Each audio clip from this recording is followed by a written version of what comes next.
Hey guys, I live on a wooded lot and these Fiskars 28-inch loppers come in handy all the time because I'm always having to trim up something. So first up, these loppers have a full lifetime warranty. So that means Fiskars really believes in their product because if something happens, they're replacing it. So first of all, what else do you need to know?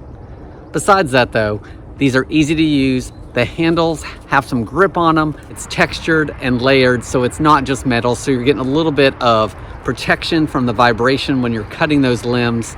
These loppers will handle up to 1.5 inches of limb.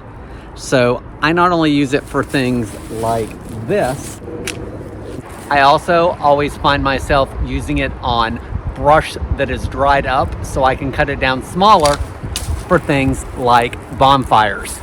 These loppers aren't going to jam up on you. They're easy to use. They're durable. A lifetime warranty. What else do you need to know? Guys, I hope this helps you decide on if these Fiskars are right for you.